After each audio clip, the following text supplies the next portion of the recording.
तो हम सभी जानते हैं कि अगर गैसेस को किसी क्लोज सिस्टम में कन्फाइन किया जाए तो वो अपने जो है कंटेनर के वॉल पे प्रेशर अप्लाई करता है।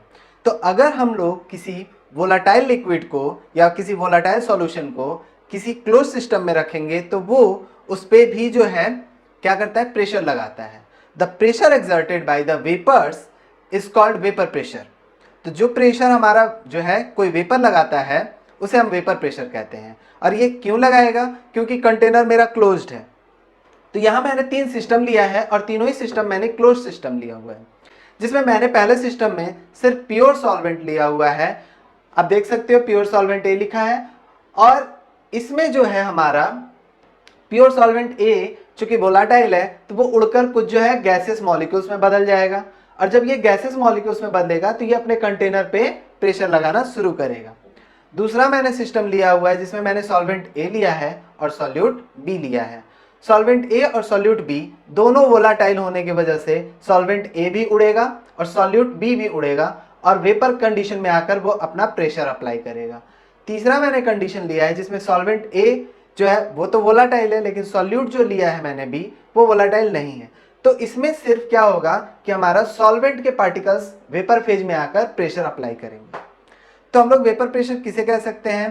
The pressure exerted by the vapours in liquid gas equilibrium is called vapour pressure. तो अब अगर हम लोग यहाँ पर डिस्कस करें कि हमारा वेपर प्रेशर किस केस में कितना होगा, तो यहाँ पर जो मेरा वेपर प्रेशर है वो किसकी वजह से है? तो सिर्फ ए के वजह से है। तो हम इसे कहते हैं प्योर सॉल्वेंट का वेपर प्रेशर। तो वेपर प्रेशर ऑफ सॉल्वेंट जो कि हम लोग पी नॉट लिखते हैं, और चूंकि ये ए के बारे में है तो पी नॉट ए लिख दिए। यहां पर अगर हम प्रेशर देखें तो हमारा क्या आएगा? Vapour pressure is equal to vapour pressure of solvent plus vapour pressure of solute. तो P A plus P B. अब इस केस में अगर हम लोग देखें कि वेपर प्रेशर क्या आएगा, तो हमारा बी तो मेरा नॉन वोलाटाइल है, तो वो क्या करेगा? इसके कुछ पार्टिकल्स को कम इवापोरेट करेगा, कम वोलाटाइल कर देगा। तो सॉल्वेंट ए जो होगा वो मेरा कम इसमें प्रेशर बनाएगा। तो यहां पर आ गया वेपर प्रेशर ऑफ सॉल्वेंट ए, तो जिसको हम लिख सकते हैं पी ए। तो इन तीनों केसेस में अगर हम देखें तो ये तो सॉल्यूशन है नहीं, तो ये तो वेपर प्रेशर प्योर सॉल्वेंट का हो गया। ये मेरा सॉल्यूशन है और ये सॉल्यूशन, तो vapour pressure of solution, vapour pressure of solution.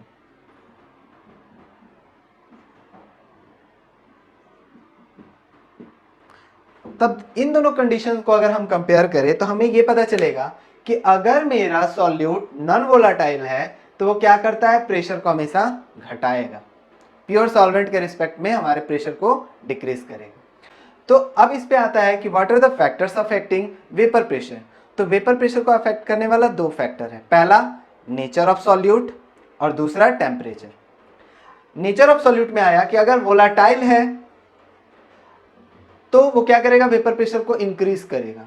अब इसमें भी हमारा वोलाटाइल के केस में आ जाता है कि उसका वोलेटिलिटी, अब जैसे मैंने यहाँ बी लिया है तो बी का वोलेटिलिटी ए के रिस्पेक्ट में कम है या ज़्यादा है। अगर ए के रिस्पेक्ट में कम होगा तो प्योर सॉल्वेंट से इसका वेपर प्रेशर कम होगा। अगर बी का वोलेटिलिटी बी ज़्यादा वेपर बनाएगा तो उसका वोलेटिलिटी अगर ज़्यादा हुआ तो क्या करेगा? सॉल्यूशन का वेपर प्रेशर बढ़ जाएगा।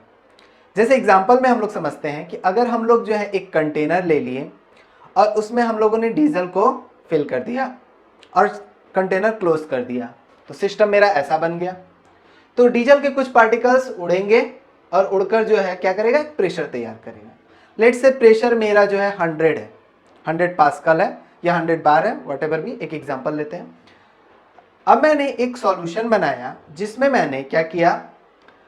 डीजल सॉल्वेंट है और उसमें मैंने डाल दिया पेट्रोल। तो पेट्रोल चूंकि डीजल से ज़्यादा वोलाटाइल होता है तो मैंने सॉल्यूट को क्या कर दिया, ज़्यादा वोलाटाइल ले लिया। तब इस केस में अगर हम प्रेशर नापेंगे तो मेरा डीजल का वेपर प्रेशर और पेट्रोल का वेपर प्रेशर आएगा। तो पेट्रोल ज़्यादा वोलाटाइल होने की वजह से वो ज़्यादा प्रेशर तैयार करेगा, तो वो इस सिस्टम से इसका वेपर प्रेशर ज़्यादा हो जाएगा। बट अगर हम लोग जो है ऐसा कोई सॉल्यूट उसमें डाल देते हैं जो वोलाटाइल नहीं है, जैसे केरोसिन डाल देते हैं, डीजल में हम लोग केरोसिन डाल दिए तो वो वोलाटाइल नहीं है, तो क्या होगा, उस कंटेनर का जो वेपर प्रेशर जो यहाँ था उससे उसका घट जाएगा। तो इसी तरह हमारा जो है वेपर प्रेशर काम करता है हमारे वोलाटिलिटी नेचर को देखते हुए। तो पहला फैक्टर हो गया नेचर ऑफ सॉल्यूट, सॉल्वेंट, कितना ज़्यादा वोलाटाइल है, नहीं है। ज़्यादा वोलाटाइल होगा तो ज़्यादा वेपर प्रेशर तैयार करेगा, कम वोलाटाइल होगा तो कम वेपर प्रेशर तैयार करेगा। नेक्स्ट फैक्टर है टेम्परेचर। अगर टेम्परेचर हमारा ज़्यादा हुआ तो वोलाटाइल जो है या नहीं वोलाटाइल है या कम वोलाटाइल है तो वो वेपर ज़्यादा बनाएगा। टेम्परेचर ज़्यादा होगा तो वेपर ज़्यादा बनाएगा, तो टेम्परेचर बढ़ने पर वेपर प्रेशर बढ़ेगा। तो ये दो फैक्टर ही हैं जो वेपर प्रेशर को कंट्रोल करते हैं। नेक्स्ट हमारा आता है रॉड्स लॉ। रॉड्स लॉ ने इसी कंडीशन पे हमारा जो है अपना लॉ दिया है। तो रॉड्स लॉ हमारा कहता है for a volatile solution the partial vapour pressure, partial vapour pressure हम लोग कहते हैं कि यहाँ जो वेपर प्रेशर है वो पूरा सॉल्वेंट ए के वजह से है, यहाँ जो प्रेशर है वो दोनों कंपोनेंट के वजह से है। तो पार्शियल का मतलब ये पोर्शन अपना जो प्रेशर लगा रहा है वो एक हिस्सा हुआ, तो इसी के बारे में कह रहा है कि the partial vapour pressure of each component of the solution, किसी सॉल्यूशन के ईच कंपोनेंट का जो पार्शियल वेपर प्रेशर होगा वो डायरेक्टली प्रोपोर्शनल होगा उसी कंपोनेंट के मोल फ्रैक्शन के प्रेजेंट इन द सॉल्यूशन। यानी कि इस सॉल्यूशन में अगर हम ए का प्रेशर निकाल रहे हैं तो वो डायरेक्टली प्रोपोर्शनल होगा कि ए इसमें कितना प्रेजेंट है। That is partial vapour pressure is directly proportional to the mole fraction of A in the solution. यहां पर ये कितना प्रेशर लगाएगा वो डिपेंड करता है कि यहां पर वो कितना प्रेजेंट है। अगर हम ए का पी ए देखें तो यहां पर हमको देखना होगा एक्स ए, कि सॉल्यूशन में एक्स ए कितना है। यहां पर एक्स ए नहीं देखना है, देखना यहां है एक्स ए कि यहां कितना ज्यादा है, क्योंकि यहां जितना ज्यादा होगा सरफेस पर भी उतना ही ज्यादा अवेलेबल होगा। अगर सरफेस पे जितना ज्यादा अवेलेबल होगा तो इवापोरेट भी उतना ही ज्यादा करेगा, वेपराइज भी उतना ज्यादा करेगा, वेपराइज उतना ज्यादा करेगा तो प्रेशर भी वो उतना ही ज्यादा अप्लाई करेगा। तो उसी पर हमारा जो है ये फॉर्मूला बना कि the partial vapour pressure of A is directly proportional to the mole fraction of A present in the solution. तो हम लोग का प्रोपोर्शनलिटी कांस्टेंट यहां पर जो होता है वो प्योर सॉल्वेंट का आ जाता है।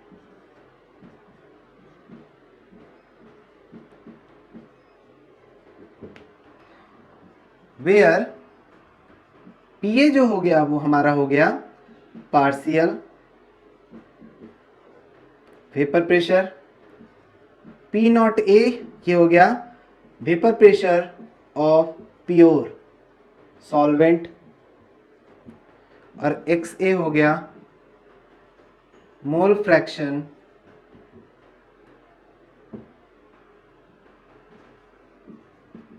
ए इन सॉल्यूशन।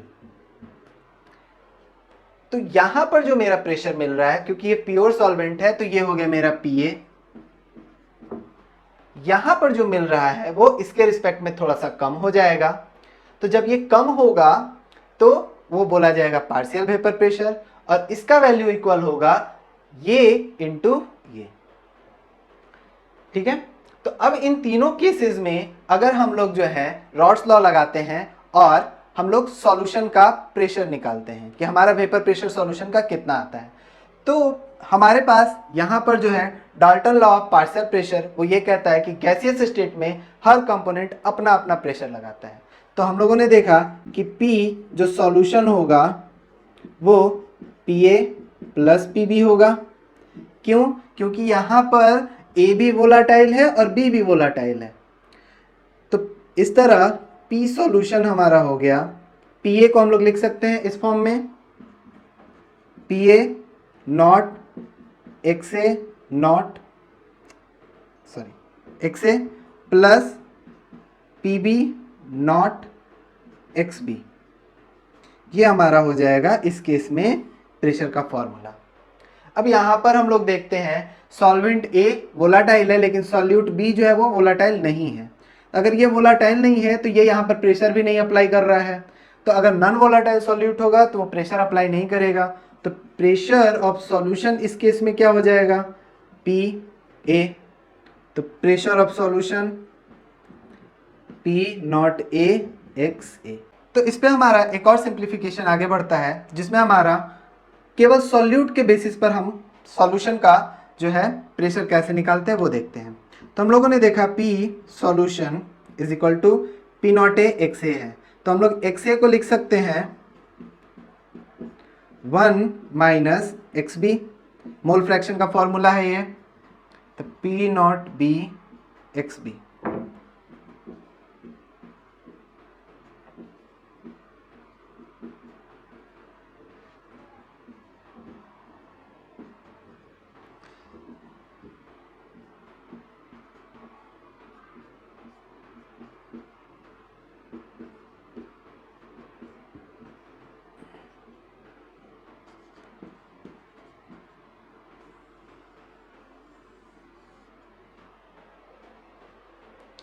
रॉल्स लॉ पर आइडियल सॉल्यूशन के लिए एक बहुत ही इंपॉर्टेंट लीनियर ग्राफ है, अब वो देखते हैं। Vapour pressure of component of ideal solution is a linear function graph. ये हमारा एक पैटर्न फॉलो करता है जो वेपर प्रेशर में मोल फ्रैक्शन के साथ होता है, जिसे हमें रॉल्स लॉ ने बताया कि जो प्रेशर होगा पार्शियल प्रेशर वो डायरेक्टली प्रोपोर्शनल होगा मोल फ्रैक्शन के। तो इसमें हमारा किसी वोलाटाइल सॉल्यूशन के लिए 3 कंडीशन जो है बनता है। पहला कंडीशन मैंने लिया है कि अगर मेरा इस कंटेनर के अंदर सिर्फ और सिर्फ प्योर सॉल्वेंट ए हो तो इसके अंदर जो वेपर प्रेशर बना वो सिर्फ और सिर्फ ए के वजह से बना। तो क्या हम यहाँ पर लिख सकते हैं कि वेपर प्रेशर जो आया वो मेरा प्योर कंपोनेंट ए है। अब इसमें अगर हम लोग देखें तो मोल फ्रैक्शन ऑफ ए कितना आएगा और मोल फ्रैक्शन ऑफ बी, तो बी तो मेरा इसमें कुछ भी नहीं है तो वो हो गया 0, और ए कितना है तो पूरा का पूरा ए है, तो इसलिए एक्स ए हो गया 1 और एक्स बी हो गया 0। दूसरा कंडीशन मैंने लिया है सॉल्यूशन का जिसमें ए और बी दोनों प्रेजेंट है, ए भी वोलाटाइल है बी भी वोलाटाइल है। अब ए और बी दोनों वोलाटाइल है तो दोनों अपना अपना प्रेशर लगाएंगे, तो हमारा जो वेपर प्रेशर बना सॉल्यूशन का वो बन गया P A plus P B, जिसको हम लोग बोल सकते हैं P not A X A plus P naught B X B. अब इस केस में हमारा एक्स ए और एक्स बी का कुछ वैल्यू होगा, 0 नहीं होगा।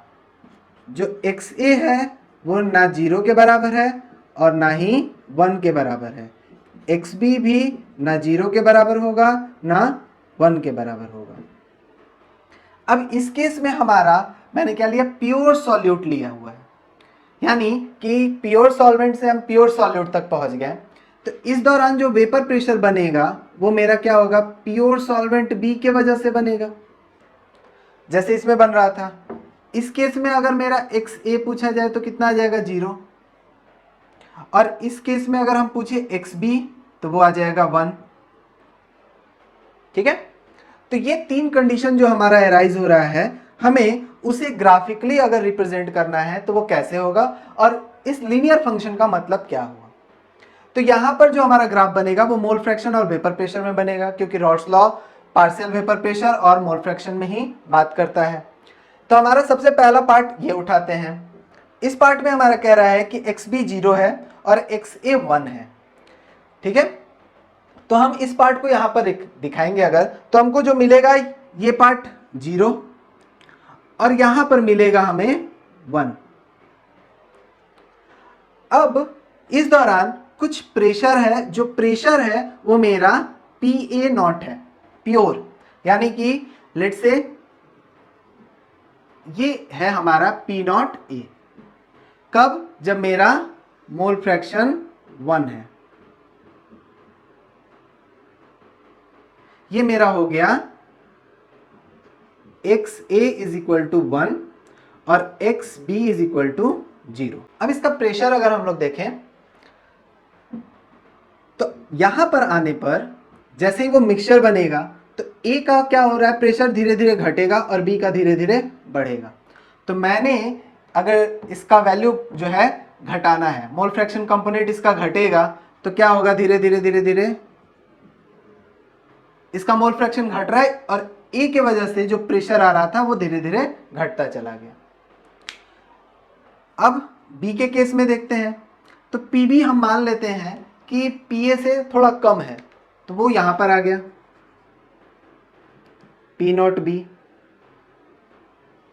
ये पार्ट पे हमारा क्या आया, इसके रिस्पेक्ट में ये मेरा हो गया XB1 और XA0। XA0 है तभी प्रेशर 0 है, XB1 है तभी प्रेशर यहां पर इतना ज्यादा दिख रहा है, P नॉट बी। जैसे जैसे इसका प्रेशर इधर बढ़ेगा तो 0 से 1 हो रहा है, इसको इस तरह लिख देते हैं तो ऑर्डर भी दिखेगा XA0 XB1। तो XA धीरे धीरे इधर बढ़ रहा था और XB धीरे धीरे घट रहा था। तो XB अगर घट रहा है तो ये इधर जाते जाते क्या होगा, इसका प्रेशर धीरे धीरे कम होता चला जाएगा। कैसे, अब यहां पर अगर हम पूछें कि PB कितना है तो सीधा सीधा जवाब आएगा कि नहीं है, कुछ भी नहीं है, क्योंकि है ही नहीं है। अगर यहां पूछें कि PA कितना है तो ये भी जवाब आएगा कि नहीं है। तो जब मेरा XA 0 है तो वहां पर मेरा प्रेशर PA 0 है, XB अगर 0 है तो यहां पर PB 0 हो गया। अब इन दोनों के बीच में जो ये मेरा एक लीनियर ग्राफ बनता है, ये मेरा ग्राफ हो जाता है P सॉल्यूशन का, जो बनता है PA प्लस PB। ये ग्राफ मेरा हो गया PB का और ये ग्राफ हो गया मेरा PA का। ये मेरा आइडियल सॉल्यूशन जो होता है उसका ग्राफ है, जिसमें हमारा लीनियर फंक्शन देखने को मिलेगा। जो सॉल्यूशन आइडियल नहीं होंगे, पॉजिटिव डेविएशन और नेगेटिव डेविएशन शो होने वाले होंगे, वो इसी के अकॉर्डिंग ग्राफ जो हमारा चेंज होगा। तो आइडियल सॉल्यूशन हमें डिफाइन करने के लिए कहा गया, तो आया कि जो रॉड्स लॉ को फॉलो करेगा वही हमारा आइडियल सॉल्यूशन होगा, जो हमारा नेक्स्ट क्लास का टॉपिक है। हमारा एक टर्म आता है, rods law is a special case of Henry law. कैसे, तो हम लोगों ने अभी तक जो दो टॉपिक पढ़ा, रॉड्स लॉ और हेनरी लॉ, अगर उसे ध्यान से हम ऑब्जर्व करें तो दोनों ही इसी तरह के जो है क्लोज सिस्टम पे काम करता है। हेनरी लॉ हमारा कहता है pressure directly proportional to X, Raoult's law कहता है pressure directly proportional to X. इसमें हमारा बना P is equal to KH और इसमें बना P is equal to P0 into X. ठीक है, जनरलाइज टर्म में अगर हम लोग देखें तो here P0 is equal to KH for some cases. तो इसीलिए कहा जाता है कि जो हमारा रॉड्स लॉ है वो एक स्पेशल केस है हेनरीज लॉ का। लेकिन दोनों ही किस केस में अप्लाई होगा अब वो समझते हैं। तो हम लोगों ने जब हेनरी लॉ पढ़ा तो ये पढ़ा कि एक सिस्टम होता है, उसमें एक सॉल्वेंट होता है, सॉल्वेंट के ऊपर जो है हम लोग कुछ गैस को रखते हैं और प्रेशर अप्लाई करते हैं। तो वो गैस क्या होता है, वो डिसॉल्व होना शुरू करता है। और हेनरी ने कहा कि जो ये डिसॉल्व होने का क्वांटिटी है, यानी कि ये कितना डिसॉल्व होगा एक्स लेट से बी, वो मेरे डायरेक्टली प्रोपोर्शनल होगा प्रेशर के। तो हेनरी ने कहा कि जितना प्रेशर अप्लाई करेंगे उतना ही मेरा मोल फ्रैक्शन डिसॉल्व होगा। ज्यादा प्रेशर अप्लाई करेंगे तो मोल फ्रैक्शन ज्यादा हमको डिसॉल्व होगा सॉल्वेंट में। ठीक है, तो उन्होंने कहा कि हम प्रेशर ऊपर बढ़ाएंगे तो मेरा नीचे मोल फ्रैक्शन का क्वांटिटी, सॉल्युबिलिटी बढ़ता चला जाएगा। जबकि रॉड्स लॉ हमारा जो है कहता है कि अगर हम लोग सॉल्वेंट ए सॉल्यूट बी लेते हैं और दोनों वोलाटाइल है तो वो ऊपर उड़ेगा। अब उड़कर कितना प्रेशर देगा उसके बारे में उन्होंने बताया। तो उन्होंने कहा कि जितना ज्यादा हम इसमें कोई भी फ्रैक्शन लेंगे, यानी कि अगर सॉल्वेंट ज्यादा लेंगे तो उसका प्रेशर यहां पर ज्यादा दिखेगा, अगर सॉल्यूट ज्यादा लेंगे तो तो उसका प्रेशर यहाँ पे ज़्यादा दिखेगा। तो दोनों ही जो है सिस्टम एक ही तरह का है, बट उसमें कंडीशन अलग अलग है। तो इस बात को ध्यान में रखते हुए दोनों ही फॉर्मूला को अप्लाई करना है, और इसी वजह से रॉड्स लॉ जो है एक स्पेशल केस हो जाता है हेनरीज लॉ का।